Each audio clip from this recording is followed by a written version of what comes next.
Saudações, galerinha do bem, sejam todos muito bem-vindos por aqui. Hoje para esse encontro bem especial em que a gente vai falar um pouco sobre mais uma porção do sucesso do vinho chileno, né? Essa reinvenção do vinho chileno nos últimos 20, 30, 40 anos se dá uma pequena e muito boa estratégia, e essa estratégia faz com que a gente realmente ganhe muita personalidade e passe a conhecer alguns vinhos que são simplesmente fenomenais.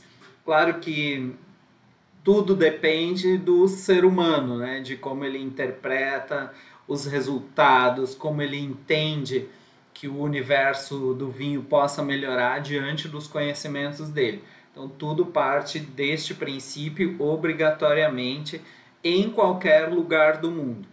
E vale começarmos pelo Chile, que é um país que está aqui do lado, a gente visita com muita facilidade, né? Tem acesso aos vinhos com grande facilidade, o que ajuda muito você aí do outro lado a buscar algumas alternativas de vinhos na sua loja preferida, ou no seu supermercado, ou no mercadinho perto de casa. Afinal de contas, hoje dá para a gente comprar até pela internet na palma da mão, né, via celular. Então é muito importante que você conheça um pouco mais, que você se aprofunde, que você tenha esse grau de conhecimento. Claro que tudo depende do ser humano, né, de como ele interpreta os resultados, como ele entende que o universo do vinho possa melhorar diante dos conhecimentos dele. Então tudo parte. Opa, fechei aqui, desculpa, fechei sem querer. Vamos reabrir aqui a apresentação para a gente poder continuar.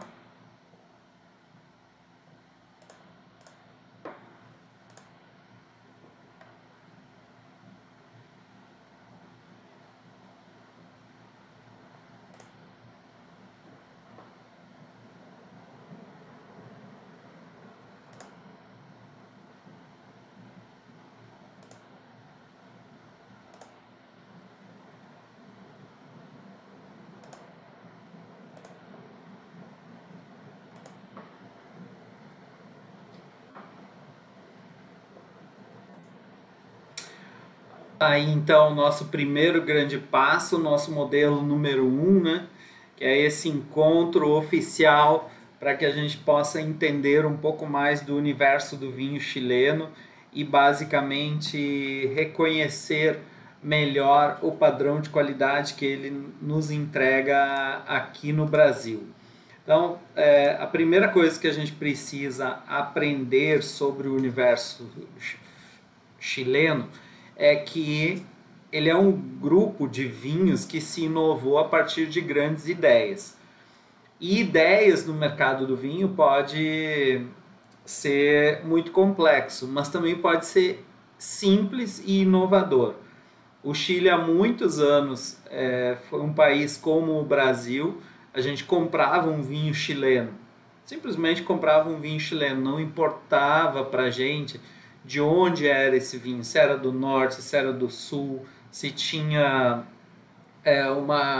um vinhedo próximo das montanhas, qual que era o grande diferencial. Isso não existia, isso não acontecia, né? Mas ao longo do tempo passou-se a fazer o mesmo vinho, só que de uma maneira diferente, e que essa maneira alterava o caráter do produto ao ponto de expandir a marca.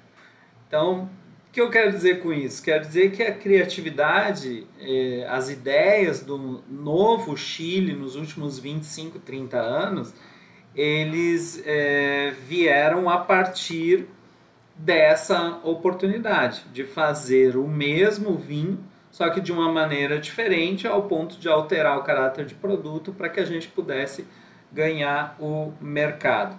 Então, isso é um diferencial muito grande dentro da estrutura mundial do vinho, porque começa a abrir a mente, a abrir as possibilidades para outras mudanças. Mas além da mudança tecnológica, precisava de uma mudança mental, dos produtores copiarem essa ideia e transformarem isso em grandes vinhos, em novas oportunidades.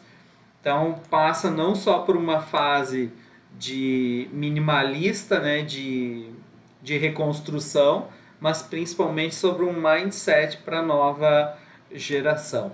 E claro que o Chile, com todo o seu clima variado, né, dos vinhedos próximos da costa, ou na montanha, ou no Vale Central, ele é um país que detém uma geografia única no mundo por estar isolado nos quatro lados, né? Eu vou explicar isso um pouco melhor. E aí, por conta disso, começou todo um trabalho que é um trabalho principalmente acerca da qualidade das uvas. Então, não existe vinho bom se não tivermos uva boa. E tudo isso faz com que a gente descubra novas possibilidades a partir das uvas. Então, se você gosta de tomar vinho, você deve ter suas uvas preferidas. Mas, ao mesmo tempo, você tem que se curvar ou abrir a sua mente para que outras uvas passem a fazer parte aí do seu rol de descobertas, porque não estamos vivendo dentro de uma caixa e neste momento possivelmente seja o maior momento de criação e desenvolvimento de novas oportunidades no mercado do vinho. E o Chile tem um vulcão de grandes oportunidades, né? De oportunidades claras, de oportunidades muito disponíveis para que a gente possa adquiri-los em qualquer lugar. Então estejam atentos a uvas como a variedade País, que é uma variedade natural chilena, é praticamente uma uva crioula, né? Uma variedade que se desenvolveu ali há séculos e ela produz um estilo de vinho muito peculiar. Algumas castas francesas, como a Samsô ou a Cinsault, né? São variedades que também estão ganhando muito espaço, principalmente a Carignan, que também vem da região do Vale do Rhône, no sul do Rhône, ali, até chegar em Provence, na França, também vem ganhando destaque no Chile. Aqui acabei comentando só dessas duas. Mas a própria Malbec, que na Argentina faz um determinado sucesso, é uma das principais variedades argentinas, e vem ganhando destaque em alguns vinhedos muito especiais dentro da região geográfica chilena. Então, é preciso que a gente realmente abra a mente e permita que outras possibilidades sejam degustadas por nós, para que a gente possa entender como a evolução desse país está se dando. E aí, da mesma forma, um país clássico como a França, por exemplo, óbvio que eles não vão fazer lançamentos maravilhosos, trocar de uva, produzir Carmenère, eles não vão fazer isso. Eles vão trabalhar dentro do clássico e do secular deles, né, que é a identidade que eles conquistaram no mundo. Por isso eu gosto muito dos vinhos dos países do Novo Mundo, porque a gente tem a oportunidade, sem o peso do tradicionalismo, fazer grandes vinhos de outras variedades, né, descobrindo aí novas fronteiras e proporcionando aos consumidores novos momentos para degustação. Então, a gente tem que entender que o Chile ele passou por esse reposicionamento, né, em que algumas variedades foram analisadas e brutalmente analisadas, né, para que elas tivessem um melhor desempenho em determinados lugares. Então, a regra número 1 era transformar pequenos vinhedos em grandes, excelentes produtores de vinho. E essa oportunidade desse reposicionamento, de melhoria genética das variedades, de colocar em determinadas micro-regiões a variedade que mais se adequaria àquele lugar, em razão do clima, né, do volume de horas de sol, do volume de água disponível, né, e principalmente do tipo de solo, permitiu que o Chile começasse a criar pequenos bolsões, né, de grandes vinhos em microestilos. Então, enquanto há 30 anos atrás o Chile produzia um volume gigantesco de vinhos que chegava no Brasil e era exportado para o mundo apenas como vinho chileno, nos últimos 20 anos isso mudou completamente.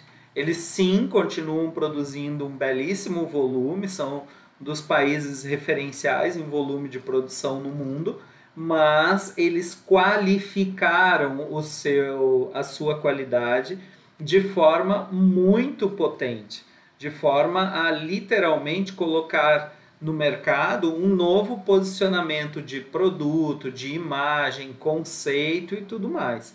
Então, vale sempre ressaltar que o passo número 1 do Chile para o sucesso que ele tem hoje foi encontrar a variedade certa para o local certo onde ela seria produzida. Então, isso faz com que o vinho tenha grandes diferenciais no futuro. Mas, claro, produzir uma uva muito boa e não elaborá-la de forma adequada também não é suficiente. Então, o Chile também desenvolveu, com esse isolamento territorial, algumas técnicas muito importantes no mercado do vinho para que se explorasse da melhor maneira possível a tipicidade, a qualidade de cada uma dessas uvas ao longo do seu território. Então, é natural atualmente que a gente encontre vinhos do norte, a gente encontre vinhos do sul, vinhos do centro chileno, vinhedos mais próximos da costa, vinhedos mais próximos da Cordilheira dos Andes, que tornam essa experiência muito maior e mais ampla. Então imagine, no passado, comprando um vinho chileno, eu estaria apenas colocando esse vinho na mesa como se fosse de qualquer lugar do Chile. E hoje não. A gente consegue seccionar as regiões e entender minimamente e até profundamente quais as características que aquele lugar, dado o seu clima e solo, conseguem proporcionar para o enólogo. E além disso, então, essa diferenciação das uvas também foi importante entender o posicionamento desses vinhedos, né? Então, o que nós temos aí? Nós temos uma possibilidade infinita, praticamente, de vinhedos em locais diferentes no país. Esse é um corte que vocês estão vendo, é um desenho simples, que é como se fosse um corte de uma pequena porção de terras chilena, em que à esquerda do vídeo de vocês nós temos ali a costa marítima, né? No centro desse desenho, um pequeno rio, né, que corre dos Andes, que está à direita, até chegar e se encontrar no oceano. As duas setas azuis mais leves, elas mostram a corrente de variação de temperatura que desce dos Andes, quando ela está ali na direita do vídeo, descendo para o centro do país. E no caso da costa, ela também, uma corrente marítima e de clima específico, entra no país, tornando aqueles vinhedos especiais.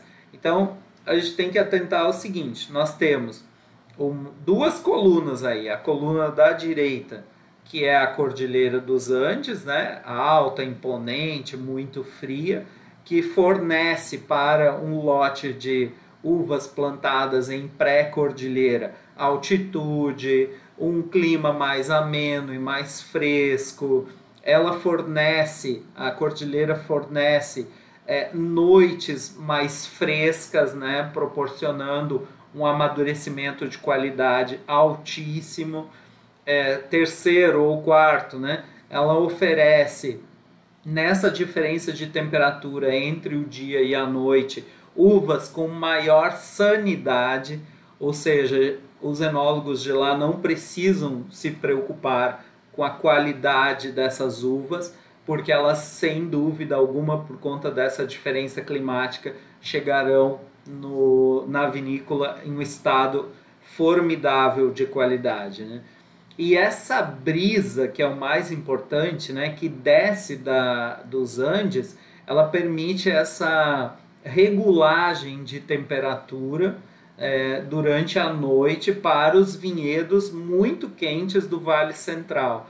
Então esse vale no centro aí é um vale baixo de terra plana, onde se consegue produzir um pouco mais de volume. Provavelmente ali é a temperatura mais alta do dia, o que proporciona uma possibilidade de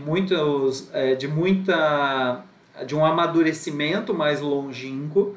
Então isso traz mais intensidade de cor, isso traz também uma maior concentração aromática de frutos negros e de frutos vermelhos, mas há um risco também, porque a acidez desse vinho tende a diminuir significativamente, amaciar os taninos se polimerizam com uma facilidade muito grande, porém essa baixa acidez não permite a elaboração de grandes vinhos, e sim de vinhos mais ligeiros, menos longevos. Não estou dizendo que sejam piores do que os vinhos que nascem de uvas a partir de vinhedos mais a oeste, onde está a cordilheira. E sim, são vinhos mais leves, mais frescos, mais fáceis de beber, que tendem também a ter um volume de produção um pouco maior. Na sequência, nós vamos ter à esquerda ali, do lado de entre cordilheiras, né, as montanhas que separam então o Vale Central do Vale da Costa, né? E os vinhedos que estão na costa tendem a ter diferenciais do clima por estarem próximos do mar, né? Que permitem que os vinhedos sejam mais leves, né? Que o amadurecimento seja mais homogêneo, o nível de umidade nessa região aqui, ó, próximo da costa, é superior. Então aqui possivelmente tenha maior incidência de doenças fúngicas, o que exige tratamentos mais agressivos, né, com produtos químicos, né? O contrário acontece entre cordilheiras e principalmente nessa região da pré-cordilheira dos Andes à direita, né? Então a gente tem que entender também que a possibilidade de estilos de vinhos aqui é totalmente ampla, né? Os vinhedos da costa fazem vinhos muito mais frescos, mais joviais, mais fáceis de beber. Na entrecordilheira, eles fazem vinhos um pouco mais frutados, de médio corpo, muito cuidado com a acidez, né? Porque é necessário ter esse cuidado para que os vinhos tenham personalidade e equilíbrio, né? E os vinhos, sem dúvida, mais potentes e mais estruturados, inclusive com menor volume de produção e significativamente mais caros também, estão na pré-cordilheira. Então a gente precisa ter essa análise bem clara e perceptível para a hora que você for comprar vinhos chilenos, você analisar onde está o posicionamento desse produtor. Porque se ele estiver no posicionamento de Andes, ele vai ser um pouquinho mais caro. Se ele for entre cordilheiras, talvez seja mais acessível ou um pouco mais, ou ligeiramente caro. E na costa aí nós podemos encontrar de diversos preços, depende muito do produtor, do volume que ele produz e da tecnologia que ele utiliza, né? Vale também a gente lembrar, né, que cada uma dessas micro-regiões, né, tanto na costa quanto entre cordilheiras e no pé dos Andes, existe um tipo de solo, né, específico.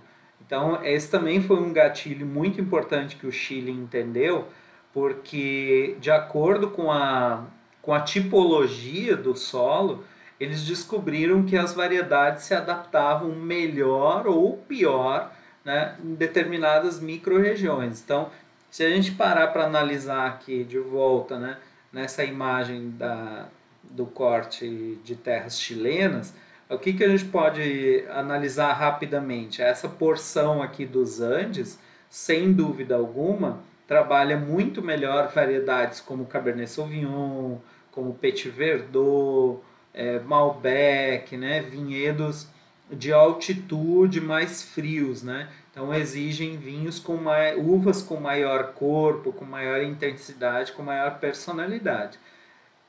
Na entrecordilheira é muito versátil, porque muitas variedades, com exceção dessas que eu falei para os Andes, se adaptam muito bem. Então aqui se produz muito Carmener, muito Merlot, muito Cabernet Franc, né? Pinot Noir entre cordilheiras também, tá?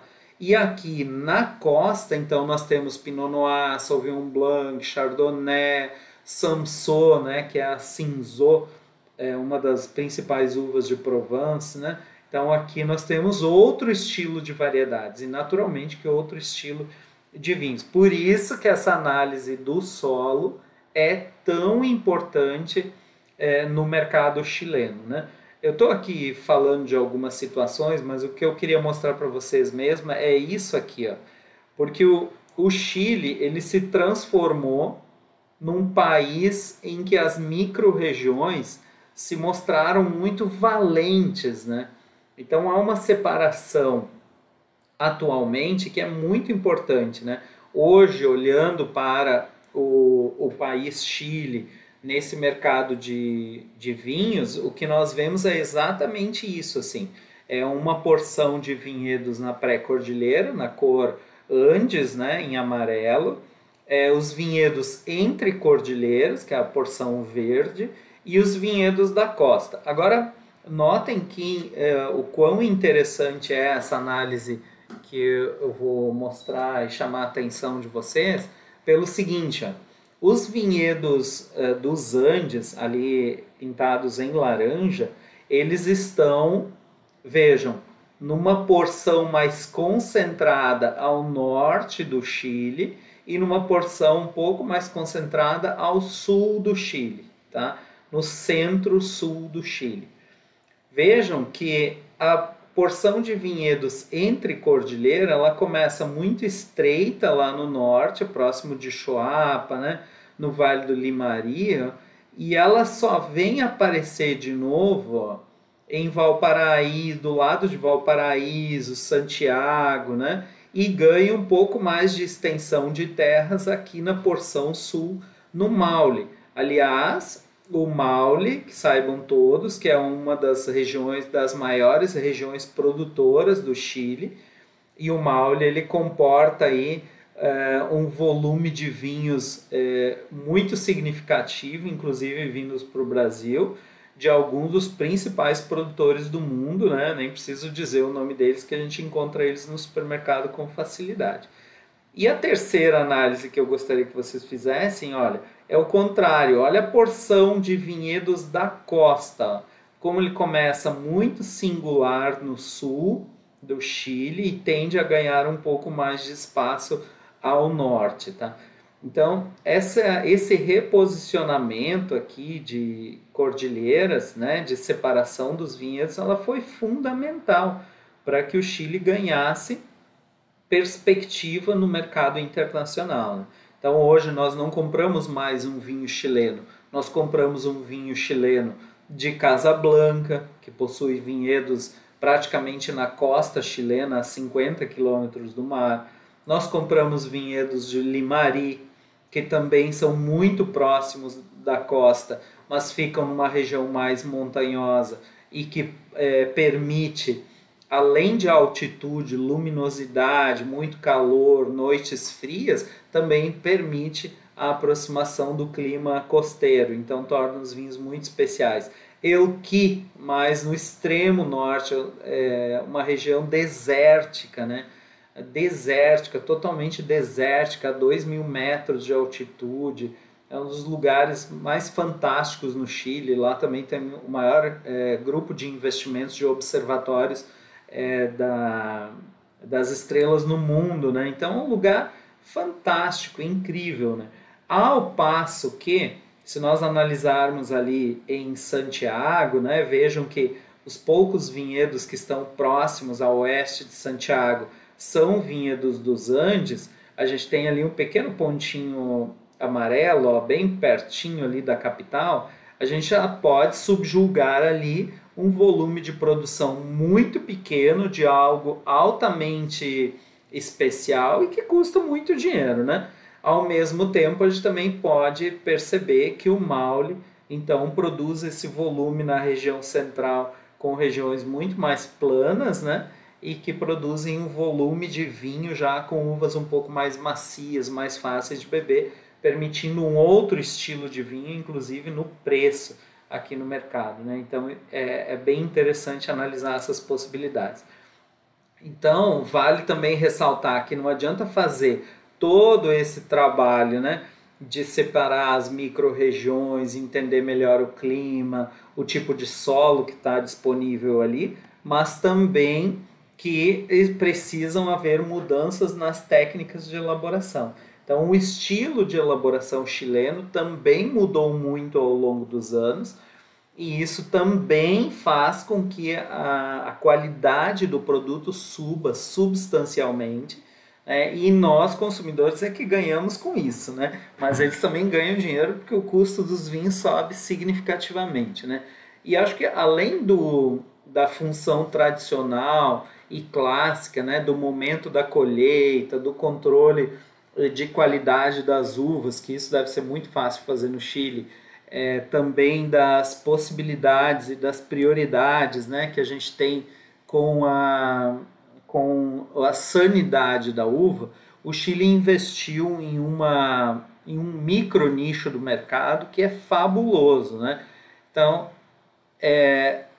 olha que interessante, eu acabei colocando, acho, no lugar errado esse, esse mapa, olha que legal.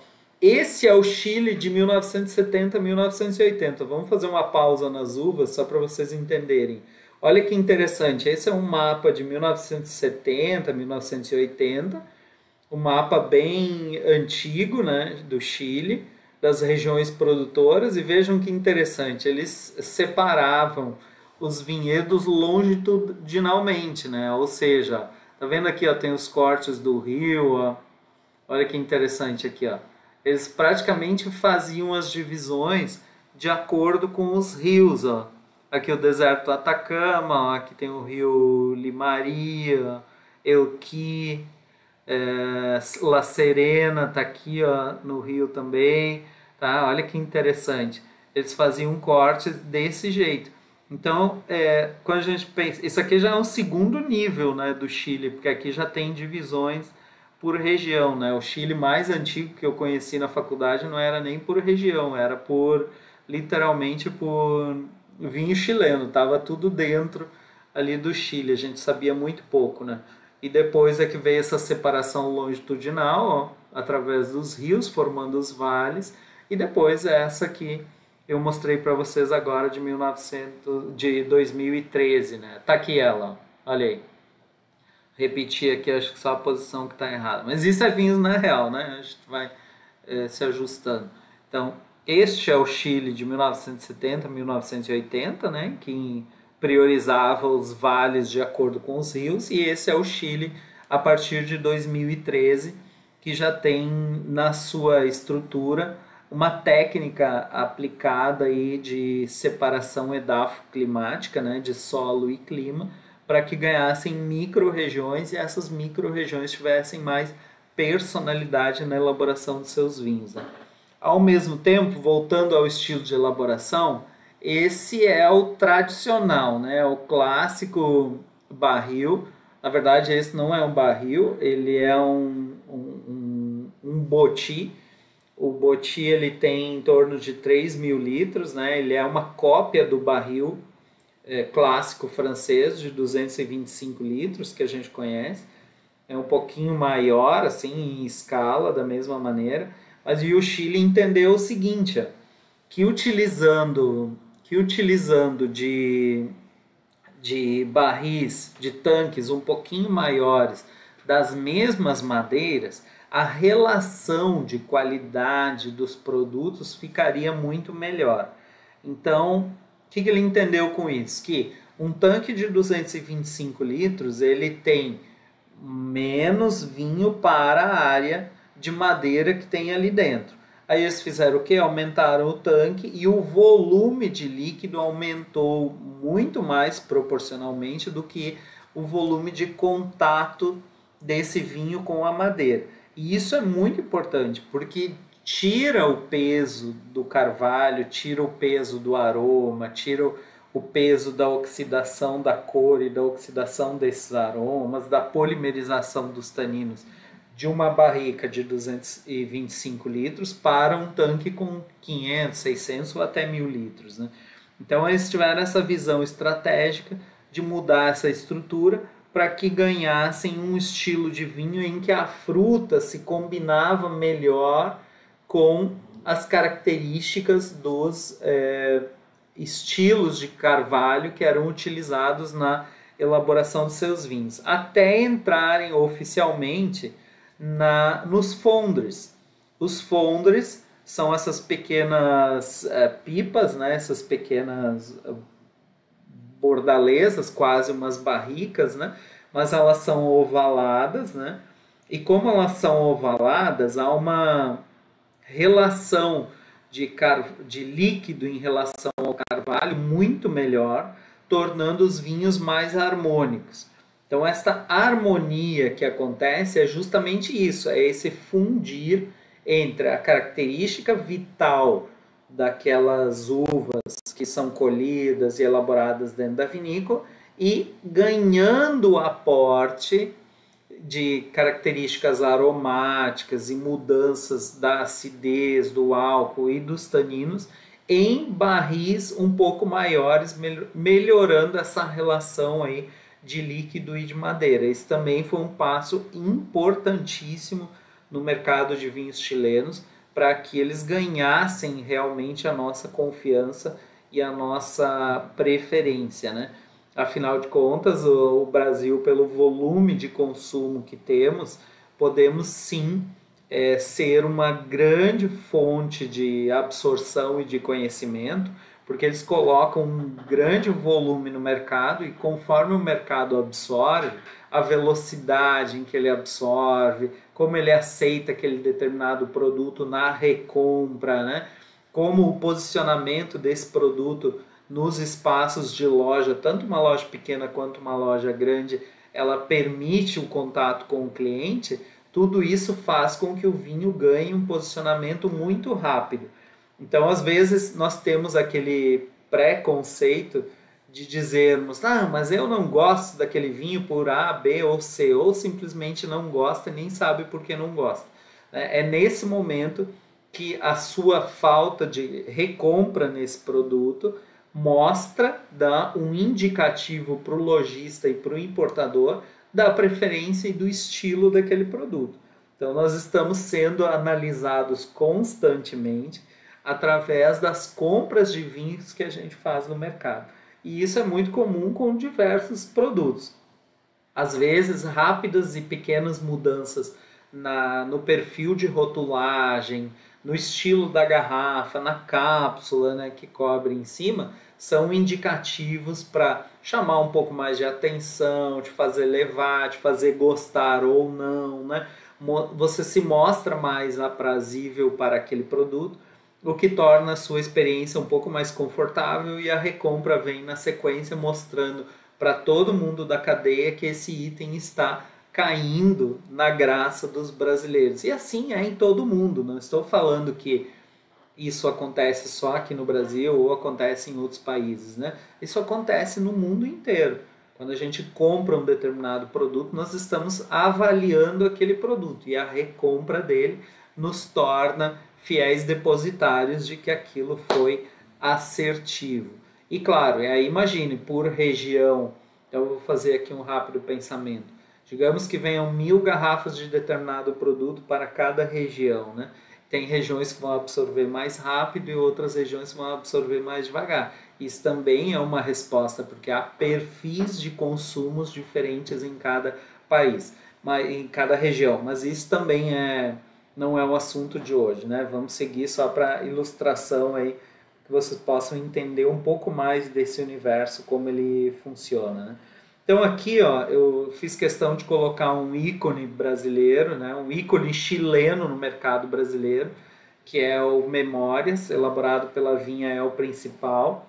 Eles estão em Pirque, Maipo, Andes, naquela porção amarelinha, né, que a gente viu ali no mapa próximo de Santiago, né? E aqui está claro que ali na região de Pirque, no Alto Maipo, a gente tem uma preferência de variedades um pouco mais encorpadas. Então, 76% desse vinho é Cabernet Sauvignon. Isso nos leva a acreditar na eficiência do Cabernet Sauvignon e do Petit Verdot, que são variedades um pouco mais encorpadas, mais robustas, né? Mais estruturadas.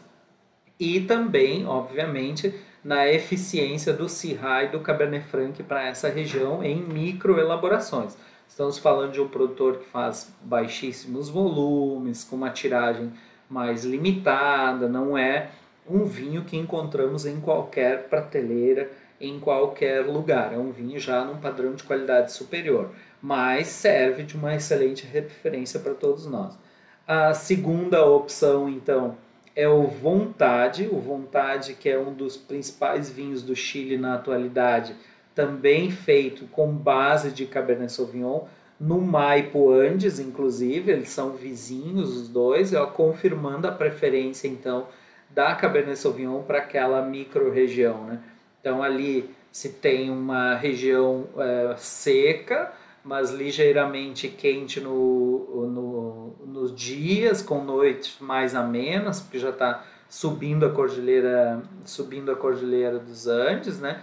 Então isso faz com que há um arrefecimento, né, dessa temperatura do dia pelas brisas que descem dos Andes, né? São dois vinhos de pontuação internacional, com uma referência maravilhosa, né, que passam um certo tempo em barricas de carvalho, no mínimo 12 ou 16 meses, ou seja, tem estrutura e tem personalidade que nos mostra aí a caminhar do Chile para esse estilo de vinhos que vem de assemblagem, de cortes, né, de mistura de algumas uvas para que se tenha um pouco mais de sucesso na elaboração. Aqui mais uma dupla, então, esse é o Grus.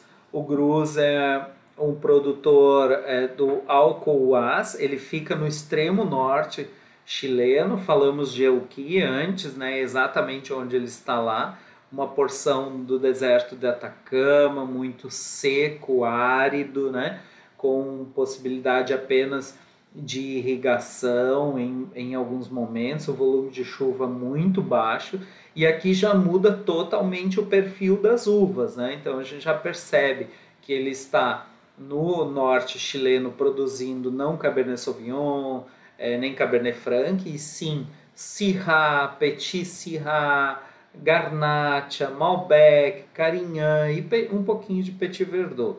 Então é um lugar que pede por variedades que não sejam tão ácidas, né? E nem com taninos tão duros, e sim variedades com maior equilíbrio entre acidez e taninos, que é o que acontece com cada uma dessas uvas aqui. A Syrah, nesse clima desértico, deve ganhar muita fruta, uma personalidade muito mais macia, mais aveludada, talvez até lembrando um pouco o estilo produzido na África do Sul e talvez até na Austrália, né? Ficam mais ou menos no mesmo paralelo, né? Então vamos prestar atenção aí. Esse produtor dá para ver ali em cima da letra S do Grus uma numeração em vermelho, deve ter garrafas numeradas, então também lotes de menor tiragem, né? Aqui na companhia dele a gente tem o Mixtil. O Mixtil é uma combinação do produtor da bodega Sutil, né? Um produtor belíssimo, belíssimo, belíssimo também, que merece toda a nossa atenção do mercado chileno, né? Tem 36 meses em barricas de carvalho, mas notem que o perfil de combinação das uvas é totalmente diferente. Esse produtor, neste vinho, a bodega Sutil, fez uma combinação de 3 micro-regiões, né? Então ele pegou micro-região de Cauquenes, no sul, no Vale de Maule, que é aquela porção que eu mostrei para vocês na Cordilheira Central, né? Verde, mais lá embaixo, mais abaulada. Então ela está lá, uma porção de uvas do Maule, uma porção de Tabali, no Vale do Limari, que é uma região incrível também, próxima da costa, mas com altitude, né? Então tem muita luminosidade, é um clima extremamente árido e seco, né? E de Colchagua, que é próximo ao sul ali de Santiago, próxima de Santiago, né? Em Perralillo. Então são 3 micro-regiões fundidas neste vinho que é o Mixtil, por isso que a Sutil também o chama de Mixtil. E o que impressiona é pela capacidade, né, de envelhecimento em barricas de carvalho, clássicas francesas de 225 litros, 36 meses. Então aqui a gente pode esperar, sem dúvida, um sabor de barrica mais intenso, um pouco mais estruturado, mais potente, tornando o vinho realmente mais volumoso. Este eu acho que é o vinho que a gente pode colocar na categoria dos encorpados e bater o martelo, porque realmente ele deve ter muita personalidade, muita estrutura, né? O que deve ser muito interessante. E volta um pouquinho ao Grus também, pela característica do Grus ter 9 meses em Fondres, né? Então, olha, ele faz 9 meses em Fondres, que tem um pouco mais de líquido em relação à área de contato com a barrica, o que torna o vinho menos amadeirado, né? Também uma porção em tanques de cimento e ovos de cimento. Então, aí já são 2 técnicas um pouco mais antiquadas, mas antiquadas na sua origem, mas bastante modernistas, são muito atuais, né? Os ovos de cimento, eles proporcionam uma fermentação mais homogênea, com uma circulação do líquido das leveduras, inclusive do chapéu, né, que se forma na parte superior, muito mais homogênea e natural, deixando assim o vinho também muito mais harmônico. Então acho que seria bem interessante provarmos esses 2 exemplares juntos, né? O Grus com muito mais elegância e o Mixtil com muita personalidade, muito corpo e muita potência. Então vale muito essas comparações, tá? Então lembrando que o Mixtil é de 3 micro-regiões chilenas, né? Bom, eu não poderia deixar de falar desse ícone chileno, que é, sem dúvida alguma, este vinho, que também é um assemblage, e olhem que interessante, ele fez safras desde 1996, é um projeto belíssimo no Chile, que merece esse destaque. Então, não falei o nome dele, mas já vou mostrar para vocês. Ó. Ele nasceu em 1996 e tem produção até hoje, a 2015, a última que está no mercado. É um Cabernet Sauvignon em 69%. Lá no site desta empresa a gente consegue clicar sobre cada uma das safras e descobrir exatamente qual é o corte em cada uma delas. E vocês vão perceber que entre 96 e 2005 um volume de uvas foi constante e depois de 2005 ele passou a ampliar o leque de variedades, o que tornou o vinho muito mais elegante, mais sofisticado. Isso também nos mostra já a tendência de grandes vinhos, como o caso desse produtor, de fazer assemblagens e usar assemblagens com maior capacidade de qualidade e principalmente de longevidade nesses vinhos que vêm do Chile. E apenas 18 meses em carvalho novo francês, né? Então uma condição muito especial, é um vinho realmente com um valor de compra mais elevado, né? Mas que é um grande diferencial no mercado. Eu estou falando do ícone Almaviva, né? Que é um projeto da Barão Philippe de Rothschild com a vinha Conceitoro. A Conceitoro, vocês sabem muito bem quem é, com uma linha de produtos que nós encontramos no supermercado com facilidade. Aquela é uma linha de produtos mais simples, né? Mais abaixo da pirâmide, né? Na linha de base da pirâmide, e depois outros vinhos da vinha Conceitoro vão compondo a pirâmide até chegar na Super Premium, na linha Super Premium, que é este Alma Viva, um dos principais produtos de imagem internacional no Chile, né? Depois vocês podem ler ali com carinho a história, né, do Alma Viva, que foi concebido através de uma energia de muita excelência, de muito prazer, de muita qualidade, né? Considerado aí um vinho ícone internacional. Bom, depois dessa joia, nós estamos chegando ao fim do nosso encontro e quero aproveitar o momento que você nos acompanhou até aqui. Se ainda não segue o nosso canal, ou passe a seguir para aprender mais, visto que essa noite ela é uma das aulas do curso online Vinhos na Real, que terá sua turma aberta agora no mês de agosto, até o findar do ano, né, com aulas semanais e degustações mensais. Então, se puder ajudar um amigo aqui, ficarei muito feliz. E para quem está aqui e segue aqui, naturalmente que eu preparei uma pequena oportunidade para que vocês pudessem estar em uma das minhas principais aulas, que não irá ao ar aberta publicamente como esta aqui, que é uma imersão de descoberta, uma imersão de descoberta de sabores e aromas, né? Quando a gente pensa em vinho, é natural a gente ter dificuldades sobre a questão do sabor e as questões aromáticas, né? Então, sentir novos aromas é um desafio gigantesco. Esse desafio de sentir novos aromas exige um trabalho muito particular, porque cada um tem a sua capacidade de memorizar e de encontrar aromas, mas é possível sim criar uma biblioteca aromática na sua mente.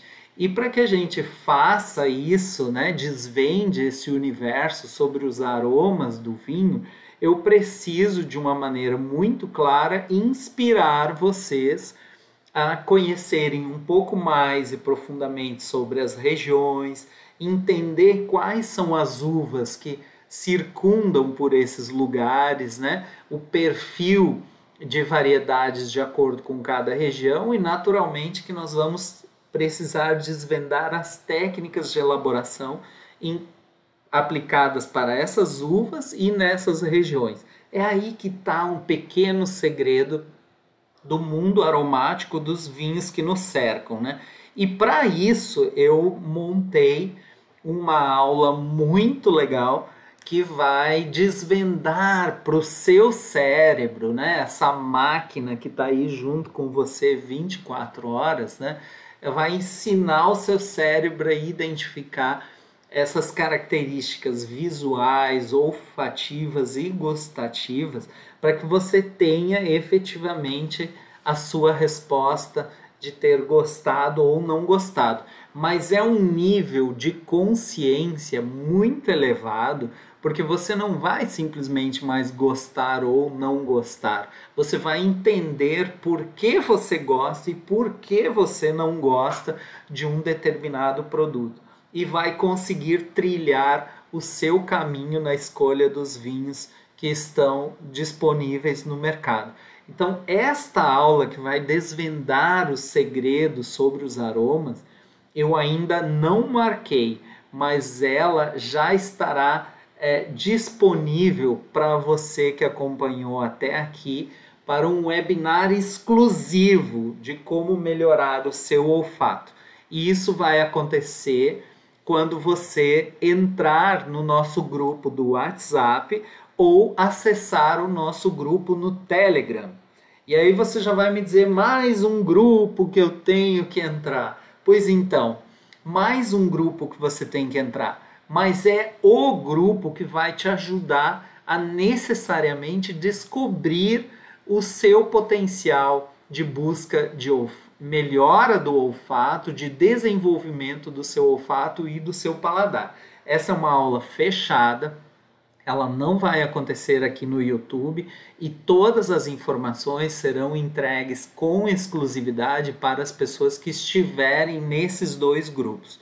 Agora, Lisandro, eu não consigo aqui na tela clicar para poder acessar o grupo. Pois é, você realmente não vai conseguir, essa tecnologia ainda não está disponível. Mas eu coloquei o link no descritivo deste vídeo. Então, assim que a aula terminar, você terá acesso a ela no banner ali do meu canal no YouTube, e o descritivo do texto bem baixo diz lista do presentão. E o presentão é você poder acessar os grupos que são silenciosos, vocês não vão ficar batendo papo lá, vocês só vão receber informações para o estudo de vocês. Agora, se você me perguntar, Lisandro, você prefere que eu entre no grupo do WhatsApp ou no grupo do Telegram? Neste momento, se você entrar no grupo do Telegram, você vai ter acesso a todos os conteúdos que foram postados lá ao longo desse ano. Se você entrar no grupo do WhatsApp, você só vai ter acesso ao conteúdo que estiver a partir de hoje, a partir do momento que você entrar. Então, se você deixar para entrar só amanhã, você já vai ter perdido um pouco dessa aula que fica gravada lá para quem está no grupo. Para quem não está no grupo, não tem como você acessar. Então, hoje, neste momento, eu prefiro que você acesse o Telegram, porque lá está o histórico de tudo que eu postei para o grupo. Não se preocupem, não é um grupo gigantesco, são 70, 75 pessoas. Repito, não é um grupo aberto, ele é silencioso e vocês apenas receberão a notificação de um novo conteúdo meu postado lá. É lá que eu vou entregar todos os links desta aula, que é o webinar exclusivo de como melhorar o seu olfato para degustação de vinhos. Certo? Dado o recado, mais uma vez, muito obrigado. Nos vemos pelo Instagram diariamente, nos stories. Lembrem lá que os posts do feed são super atrativos, eles sempre têm um conteúdo complementar e rápido ao seu dispor, e é nos stories que a gente brinca e se diverte e fala um pouco mais do dia a dia, certo? Quem puder, curte aqui o canal, me segue e vamos junto, porque tem muito vinho à disposição no mundo pra gente beber. Beijão, obrigado pela companhia, vejo vocês do outro lado.